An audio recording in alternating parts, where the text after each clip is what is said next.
గత సంచికలో శూర్పణఖ ఏ విధంగా అయితే పంచవటికి వచ్చి శ్రీరాములు సీతమ్మ వారు ఉన్నటువంటి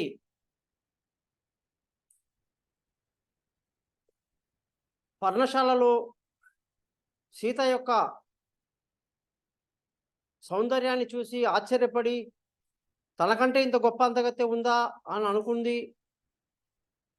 ఈర్ష్యతో ఆమె మీద దాడి చేసేసరికి లక్ష్మణ కుమారుడు ఆమె ముక్కు చెవులను కోసి పంపడం, ఆమె వృధ చేస్తూ గట్టిగా అరుస్తూ లంకకు పరిగెత్తి రావణాసురుడి యొక్క సభలో పడిపోయి అన్నా అని కేకలేసి, అన్న ఉన్న ఒక్కగానొక్క చెల్లెలు, చాలా ప్రేమ చెల్లెంటే, ఏమైంది అని ఆశ్చర్యపోయాడు. సభ అందరూ కూడా నిలిచి నిలబడ్డారు. రావణాసురుడు చెల్లెల్ని దగ్గరికి తీసుకొని ఏమైందమ్మా అంటే, ఈ విధంగా నేను విహారానికి వెళ్ళాను, దండకారణ్యంలో పర్ణశాల అని ఒకటి కట్టుకున్నారు, పంచవటిలో ఉన్నారు ఇక్కడ. ఆమె మామూలు సౌందర్యవతి కాదు. ఎందుకు ఈమె సడన్గా మాట మార్చి సీత యొక్క అందం గురించి మాట్లాడుతుంది అంటే, రావణుండు రణమందున గెలిచి స్త్రీలెందరినో లంకకు చేర్చెను పితృదైత్య గంధర్వ కన్యలు ఎందెందరో రాజర్షి కన్యలు. అందులో వచ్చిన ప్రతి కన్య కూడా రావణుణ్ణి వరించి వచ్చిన స్త్రీయే అన్నమాట. మరి అటువంటి శౌర్య పరాక్రమాలు రావణాసురుడికి భార్యగా ఉండడమే జీవితం ధన్యమైంది అనుకున్నటువంటి స్త్రీలు కొన్ని వందల్లో వేలల్లో ఆయన్ని వివాహం చేసుకున్నారు. ఆయన సామాన్యుడు కాదు, త్రిలోకాన్ని గెలిచినవాడు.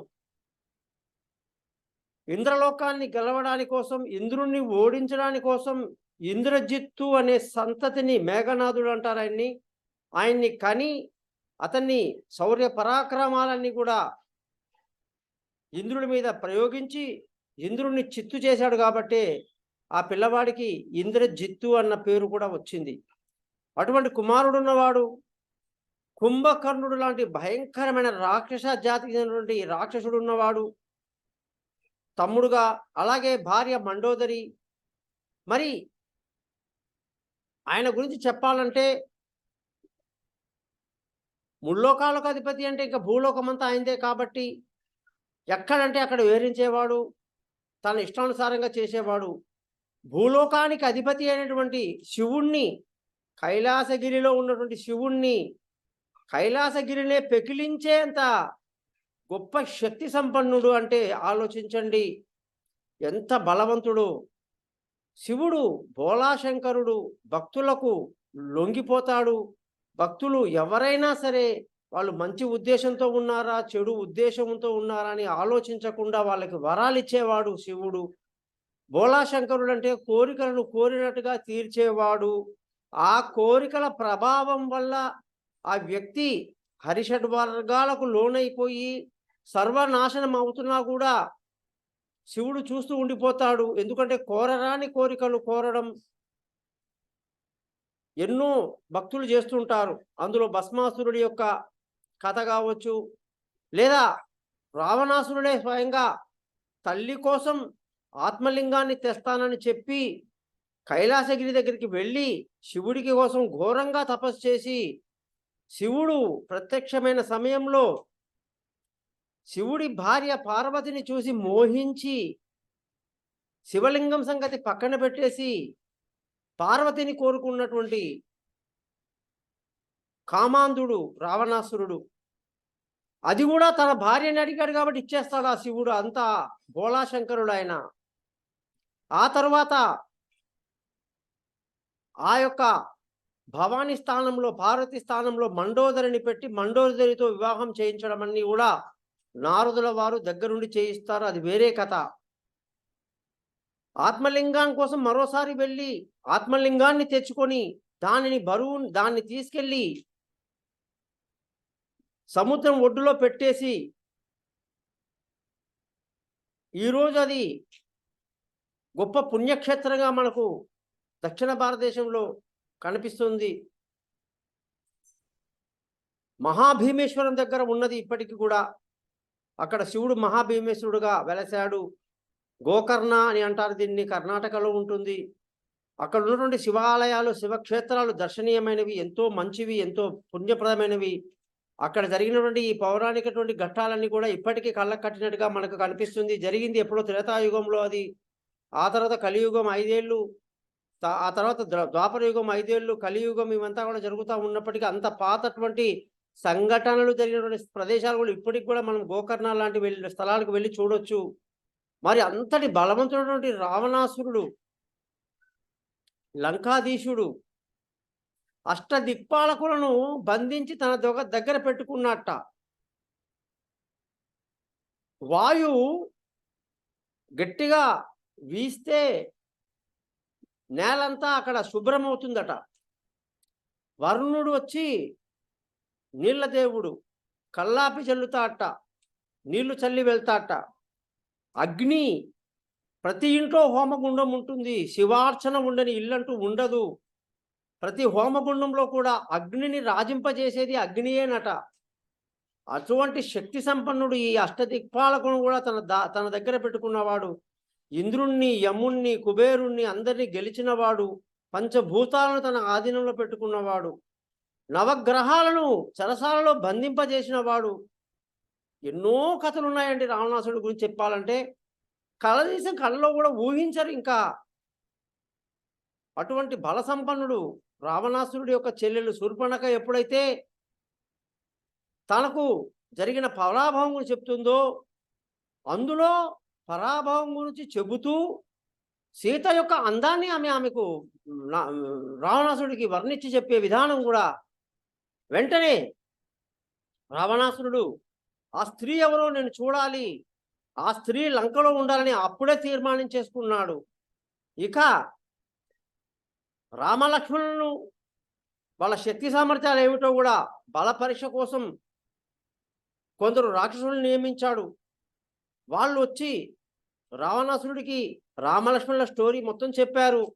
వీళ్ళు అయోధ్య నుంచి వచ్చారు, జనక మహారాజు అల్లుడు, దశరథుడి కొడుకు, ఈ విధంగా రాజ్యం ఉంది, అందులో నుంచి వీళ్ళు దండకారణ్యంలోకి వచ్చారని చెప్పి మొత్తం వివరాలు కానీ చెప్పి, కేవలం మానవ మాతృలు మాత్రమే, వాళ్ళకి ఎటువంటి శక్తులు లేవని కూడా చెప్పడం జరిగింది.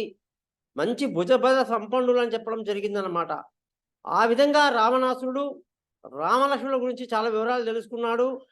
వీళ్ళంతా నా చిన్న గడ్డిపోచ, నాకు నేను అనుకుంటే నిమిషాల మీద పనిని చక్కబట్టగలను, సీతని అపహరించగలను, నా లంకలోకి తెచ్చుకోగలను అని చెప్పి కనీసం ఏమాత్రం కూడా రామలక్ష్మణుల గురించి కానీ వాళ్ళ బలాల గురించి కానీ ఒక్క క్షణం కూడా ఆయన ఆలోచించలేదండి. అంతటి బల సంపన్నుడు, బాగా పొగరున్నవాడు. చీమేం చేస్తుందిలే అని అన్నట్టుగా చీమని తీసినట్టుగా తీసి పడేశాడు ఆయన. వెంటనే అతనికి గుర్తొచ్చింది, తను అనుకున్న పథకం ప్రకారంగా తన పథకానికి పనికొచ్చేవాడు తన బంటు ఏవిదైతే తాటకి యొక్క పుత్రుడు మారీచుడు తపస్సు చేసుకుంటున్నటువంటి ప్రదేశానికి వస్తాడు రావణాసురుడు. రావణాసురుని చూడగానే ఒక్కసారిగా భయపడిపోతాడు మారీచుడు. రావణాసురుడు అంటే అంత భయం అన్నమాట. వెంటనే కళ్ళు తెరిచి తపస్సులో ఉన్నటువంటి మారీచుడు ఇక ఎవరి జోలికి పోకుండా, ఎవరిని హింసించకుండా తనువు చాలించాలి, జీవితాన్ని చాలించాలనుకున్నటువంటి సందర్భంలో రావణాసురుడు కనిపించేసరికి భయపడ్డాడు. తన యొక్క స్థలంలో రావణాసురుడు, మారీచా, నేను ఒక పని తలపెట్టాను, దానికి నీ సహాయం కావాలి అనేసరికి వెంటనే గజగజ వణుకుతూ, చెప్పండి ప్రభు, ఏం చేయాలి అని అడిగితే, నువ్వు బంగారు లేడిగా వేషం మార్చుకొని పర్ణశాల దగ్గర వెళ్ళి మేత మేస్తూ సీతాదేవికి కనిపించాలి. సీతాదేవి నిన్ను తాను కోరుకునేటట్టుగా నువ్వు నీ యొక్క ప్రవర్తన ఉండాలి. అందనట్టుగా దగ్గరగా రావాలి, దూరంగా జరగాలి. నీ పని అంతే. ఎప్పుడైతే నిన్ను వాళ్ళు పట్టుకోవడానికి వస్తారో నువ్వు పరిగెత్తాలి. ఎంత పరిగెత్తాలంటే ఇంకా నీ వెనకాల చావు తరిమినట్టే పరిగెత్తాలి అనేసరికి మారీచుడు భయపడిపోయి, నన్ను ఈ విధంగా అంతమొందిస్తావా అనేసరికి, నువ్వు గాని నేను చెప్పిన పని వెంటనే చేయకపోతే నీ తలని ఇక్కడే ఖండించేస్తానంటాడు రావణాసురుడు. నీ చేతిలో చావడం కంటే ఆ మహాపురుషుడి చేతిలో చావడమే మేలు. నాకు ఆ రాముడి యొక్క సంగతి తెలుసు. చాలా చిన్నతనంలోనే, బాల్యంలోనే నా అన్న సుబాహుని చంపినవాడు, తాటకిని చంపినవాడు. అతని బలానికి భయపడిపోయి నేను ఈ గుహలో దాక్కొని తపస్సు చేసుకుంటున్నాను. నీ చేతిలో చావడం కన్నా కూడా అతని చేతిలో చావడమే మంచిది. అతను సాక్షాత్తు భగవన్ స్వరూపుడు, శ్రీహరి స్వరూపుడు అని చెప్పి చెప్పడం జరిగింది. ఆ విధంగా రావణాసురుడి భయానికి లొంగి రావణాసురుడు వెళ్ళాడు. పంచవటి దగ్గర చూశాడు. వాతావరణం అంతా గమనించుకున్నాడు. సీతా అమ్మవారు ఉండేటువంటి ఆశ్రమాన్ని చూశాడు. అన్ని ఏర్పాట్లు చేసుకున్న తర్వాత మారీచుడిని వదిలిపెట్టాడు. ఒకరోజు మారీచుడు బంగారు జింకగా మారిపోయి సీతమ్మవారి యొక్క పర్ణశాల చుట్టూ తిరుగుతూ అమ్మవారి యొక్క దృష్టి పడేటట్టుగా ప్రయత్నిస్తూనే ఉన్నాడు. అమ్మవారు చక్కటి సాయంకాలం పూట, ఇంకా సూర్యాస్తమయం అవ్వలేదు. మధ్యాహ్నం సమయంలో చూసింది ఆమె. బంగారు జింకను చూసింది. దగదగదగ మెరుస్తుంది ఆ జింక. ఆమెకు వన్యప్రాణులంటే పంచ ప్రాణాలు. ఆమె దగ్గర ఆశ్రమంలో లేని మూగజీవాలంటూ ఉండవు. వాటిని తెచ్చి చక్కగా వాటికి పోషిస్తూ, వాటిని రక్షిస్తూ, అవి ఏమాత్రం కూడా సీతమ్మ వారిని వదిలి ఒక్క క్షణం కూడా ఉండదు. మంచి మంచి పక్షులేమిటి, చిన్న చిన్న జీవాలేమిటి, మూగ జీవాలేమిటి, సాధు జీవాలన్నీ కూడా అమ్మవారి చుట్టూ ఉన్నాయి. నేను ముందే చెప్పాను, నెమళ్ళు నాట్యాలు చేస్తాయి, కోకిల గానం చేస్తుంది, రామచిలుక చక్కటిగా రామ రామ రామ అంటూ చెప్తూ ఉంటుంది. అక్కడ ఎంతో సుందరమైనటువంటి ఆ యొక్క పర్ణశాల దగ్గర ఈ బంగారు లేడి చూడగానే అమ్మవారికి ఎందుకో ఒక్కసారిగా మనసు చలించిపోయింది. ఆ రాక్షసమాయకి తాను లొంగిపోయింది.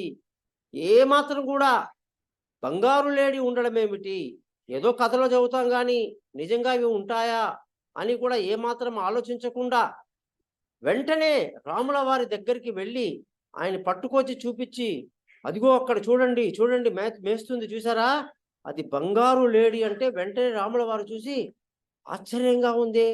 ఇంత పెద్ద దండకారణ్యంలో ఇంత బంగారు లేడి ఉండడం ఏమిటి, ఇదేదో మాయలాగా ఉంది ఏమిటి ఇది అని సీత యొక్క ముచ్చట చూస్తూ ఆ జింకను చూస్తూ ఉంటే కాసేపటికి అంది. ఆ జింక ఎంత జిత్తుల మారిన జింక ఆశ్రమానికి దగ్గరగా వస్తుంది. చెంగు చెంగు చెంగును ఎగురుతూ చక్కగా దూరం వెళ్తుంది. మళ్ళీ చెంగు చెంగు చెంగు అని చెప్పి చుట్టూ తిరుగుతుంది. అనేక విన్యాసాలు చేస్తుంది. దగ దగ దగ మెరుస్తున్నాయి. సూర్య కిరణాలు దాని శరీరం మీద పడ్డం వల్ల కాబోసు చుట్టుపక్కల బంగారు కాంతి ఆవరించిపోయింది. సీతమ్మ వారికి చాలా ముచ్చటేసింది. రాముల వారిని చూసి, నాదా నాకు ఆ జింక కావాలి అని చెప్పేసింది నోటితో. ఎప్పుడూ ఏ కోరిక కోరని జానకి ఒక్కసారిగా ఆ జింక కావాలి అనడమే రాముల వారికి, ఇన్నాళ్లకు నా భార్య చిన్న కోరిక కోరింది, అది తీర్చడం నా యొక్క ధర్మం కదా అని ముందు వెనక ఏమాత్రం ఆలోచించకుండా, లక్ష్మణ ఆశ్రమం జాగ్రత్త, నేను ఇప్పుడే వస్తాను అని చెప్పి ఆయన జింక వెంట పరిగెత్తారు. దాన్ని చిన్నగా గాయం చేసి పట్టుకోవాలన్న ఉద్దేశంతో జింక చెంగు చెంగు చెంగుమని దూరంగా పరిగెడుతూ ఉంది. వెనకాల రాముడు పరిగెడుతున్నాడు, జింక పరిగెడుతూ ఉంది, రాముడు పరిగెడుతున్నారు. ఇలా సాయంకాలం సమయం అయిపోతా ఉంది. సాయంకాలానికి చాలా దగ్గరగా అయిపోయింది. ఎంత దూరం వెళ్ళిపోయాడు, ఎన్ని మైళ్ళు దాటిపోయాడు, ఎంత దూరంగా జరిగిపోయాడు ఆశ్రమానికి రాముల వారు తెలియట్లా. వెంటనే సీతకి భయం వేసింది. ఏ గంటో 2 గంటలు అనుకుంటే సరే, గంటలు అయిపోతున్నాయి, గడియలు అయిపోతున్నాయి. లక్ష్మణ అని చెప్పింది. అమ్మా అన్నాడు లక్ష్మణుడు, మీ అన్నయ్య వెళ్ళి చాలాసేపు అయింది, ఇంకా రాలేదు. ఏం భయపడకమ్మా, తిరిగి వచ్చేస్తారా అన్నయ్య, నువ్వేం టెన్షన్ పడకు, నువ్వు హాయిగా విశ్రాంతి తీసుకో అన్నాడు ఆయన. మళ్ళీ కాసేపు అయింది. మళ్ళీ బయటకు వచ్చి లక్ష్మణ అంది. చెప్పు వదినా అన్నాడు. చూడు నాయనా, ఆయన వెళ్తే నాకు భయంగా ఉంది, ఇంకా రాలేదు, సూర్యాస్తమం కూడా కాబోతుంది కాసేపట్లో. అమ్మా, అన్నయ్య అన్ని విద్యలో ఆరితేరినవాడు, అన్ని మాయని ఛేదించగలవాడు, నువ్వు ఏమీ భయపడద్దు, వచ్చేస్తారు, నువ్వు లోపలికి వెళ్ళు అన్నాడు. మూడవసారి మళ్ళీ కాసేపటికి అమ్మ వచ్చింది బయటికి. లక్ష్మణ, నాకెంతో చాలా భయంగా ఉంది, చీకటి పడే సమయం వచ్చింది, నువ్వు వెంటనే రాముల వారిని వెతుక్కుంటూ వెళ్ళు అనేసరికి, అమ్మ, నిన్ను ఒంటరిగా ఆశ్రమంలో వదిలేసి నేను వెళ్ళటం కుదరదు, ఆయన ఆజ్ఞ ప్రకారంగా నేను ఆశ్రమాన్ని కాపాడాల్సిన బాధ్యత నాది, నిన్ను కాపాడాల్సిన బాధ్యత నాది అని చెప్పేసరికి ఒక్కసారిగా ఏం ఆవహించిందో, ఏం మాట్లాడుతుందో ఆ జానకి గాలి సోకిందా అన్నట్టుగా, ఒరే దుర్మార్గుడా అని చెప్పి ఒక్కసారిగా అనేసరికి వెంటనే లక్ష్మణుడు భయపడిపోయి, ఎవరా అంటే సొంతంగా జానకి తల్లి అమ్మవారి అంటున్నారు. నీ ప్రయత్నం నాకు అర్థమైంది, నీ కుటిల ఆలోచన నాకు అర్థమైంది. అన్నయ్య రాలేదు అంటే ఎప్పుడో పరిగెత్తాల్సిన వాడివి నువ్వు. ఇది 4వసారి నేను నిన్ను హెచ్చరిస్తున్నాను. వెళ్ళి మా అన్నయ్యని వెతుక్కోరమ్మంటే నువ్వు ఆ పని చేయక నన్ను సముదాయిస్తున్నావు అప్పటి నుంచి.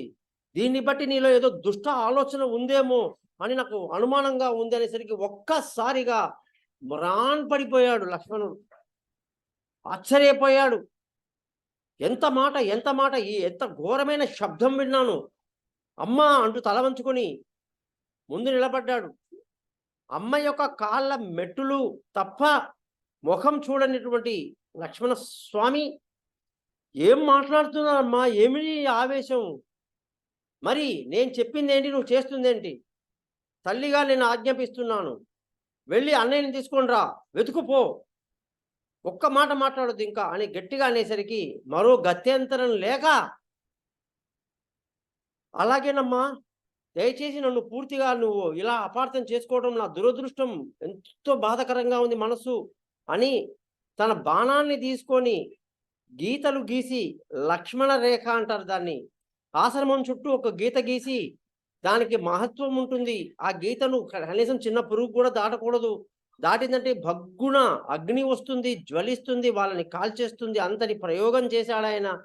చేసి అమ్మవారి దగ్గర సెలవు తీసుకొని అన్నయ్య వెంట పరిగెడదామనుకున్నాడు. ఈలోపు చాలా పెద్ద శబ్దం వచ్చింది. ఏమిటంటే రాముల వారి యొక్క బాణం ఆ యొక్క బంగారు లేడికి తగిలింది.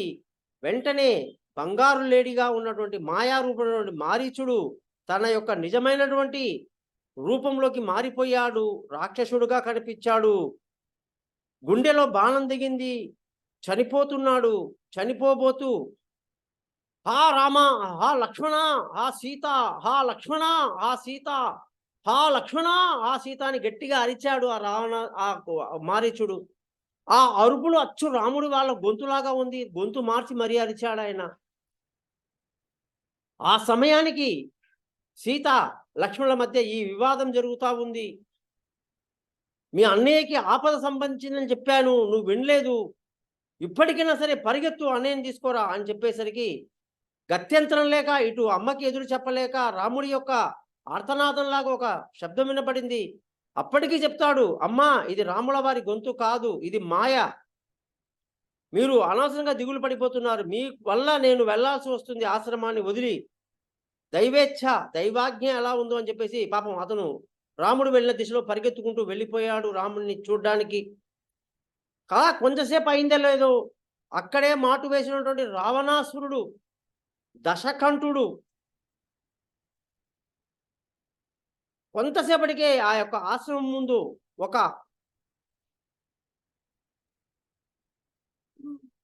బైరాగి వేషంలో నిలబడ్డాడు. పెద్ద జుట్టు, కషాయ బట్టలు వేసుకున్నాడు, మెళ్ళో శివుడి రుద్రాక్ష మాలలున్నాయి, ఎత్తుగా ఉన్నాడు, బలిష్టంగా ఉన్నాడు. అమ్మవారి యొక్క ఆశ్రమం ముందు నిలబడి భవతి భిక్షాం దేహి అని గట్టిగా అరిచాడు. లక్ష్మణుడి యొక్క ఆజ్ఞ ప్రకారంగా లోపల కుటీరంలో తలుపేసుకున్నటువంటి సీత పరధ్యానంలో రాముల వారికి ఏమైందో అని ఆలోచిస్తూ ఉంది అక్కడ. రెండోసారి భవతి భిక్షాం దేహి అని గట్టిగా అరిచాడు, సమాధానం లేదు. మూడవసారి భూమి దద్దరిల్లేనట్టుగా భవతి భిక్షాం దేహి అని గట్టిగా అరిచేసరికి ఒక్కసారిగా ఆలోచన నుండి జానకీదేవి తల విదిల్చి తలుపు తీసి బయటకు వచ్చి చూస్తే బైరాగి ఉన్నాడు, కాషాయంబరధారి ఉన్నాడు, భిక్షం అడుగుతున్నాడు. అయ్యయ్యో! క్షమించండి, నేను గుర్తించలేదని చెప్పి పరిగెత్తుకుంటూ ఈ లోపల ఉన్నటువంటి ఫలాలు, పుష్పాలు ఏవైతే ఉన్నాయో అన్నీ కూడా ఒక పాత్రలో పెట్టుకొని ఆమె పరిగెత్తుకుంటూ బయటకొచ్చింది. లక్ష్మణ రేఖ చూసేసరికి అడ్డొచ్చింది. వెంటనే ఒక అడుగు వెనకేసింది. ఏమైంది అన్నాడు ఆ యొక్క బైరాగి. మీరు లోపలికి వచ్చి ఈ స్వీకరించండి దానాన్ని అనేసరికి అతను అంతే కదా అని చెప్పి ఆ గీత మీద కాలేసి ముందుకు వెళ్ళేసరికి ఒక్కసారిగా అగ్ని కీలలు అతని ముఖాన్ని తాకాయి. భయపడిపోయాడు. సీతమ్మ వారికి ఆ విషయం తెలియదు. సీతమ్మ వారికి అవన్నీ ఏమీ కనపడవు. ఎందుకంటే దుష్టుల కోసం పెట్టేటటువంటి ఆ రేఖ కాబట్టి ప్రత్యర్థులకి మాత్రమే ఆ అనుభవం ఉంటుంది. అమ్మవారికి అర్థం కాలే ఈయన ఎందుకు లోపలికి రావట్లేదని. మళ్ళీ ప్రయత్నించాడు. మళ్ళీ అగ్నిశిఖ ముఖం మీద కొట్టింది. మూడవసారి ప్రయత్నించాడు. మళ్ళీ అగ్ని కాల్చేస్తున్నంత భయం వేసింది. వెంటనే 2, 3 అడుగులు వెనక్కి వెళ్ళిపోయి ఓహో అని ఇది లక్ష్మణుడు రాసినటువంటి గీత అని వెంటనే తెలుసుకొని జానకి అన్న అమ్మ అన్నాడు. మీరు బయటికి రండి, మీరు వచ్చి మీరు ఇవ్వండి దానం అన్నాడు.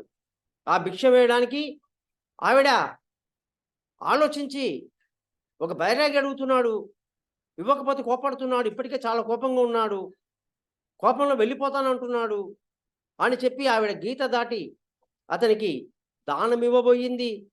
వెంటనే దశకంఠుడు తన యొక్క రూపాన్ని దాల్చాడు. భయంకరంగా అట్టహాసం చేశాడు. ఆ రూపాన్ని చూసి వెంటనే సీతమ్మ వారు మూర్ఛపోయారన్నమాట. వెంటనే రావణాసురుడు తన యొక్క రథంలో సీతమ్మ వారిని వెనకాల కూర్చోబెట్టుకొని స్త్రీని తాకకూడదని చెప్పేసి అతనికి బలవంతంగా ఏ స్త్రీని తాకకూడదని చెప్పి శాపం ఉండడం వల్ల అమ్మవారిని తాకలేదు. ఆవిడని వెనకాల రథంలో పడేసుకున్నాడు. ఇక ఆకాశ మార్గంలో లంక కోసం లంకకి పరిగెడుతున్నాడు. ఆ విధంగా లంకేశ్వరుడు సీత అమ్మవారిని అపహరించి సీతాపహరణ చేసి ఆమెని ఆకాశ మార్గంలో లంకకి తీసుకువెళ్తున్నాడు. ఈ విధంగా ఇంతవరకు మనం రామాయణం తెలుసుకున్నాం. రేపు వచ్చే సంచికల్లో తరువాత భాగం తెలుసుకొని ముందుకు వెళదాం. నమస్కారం. గోపాలయ్యంగార్.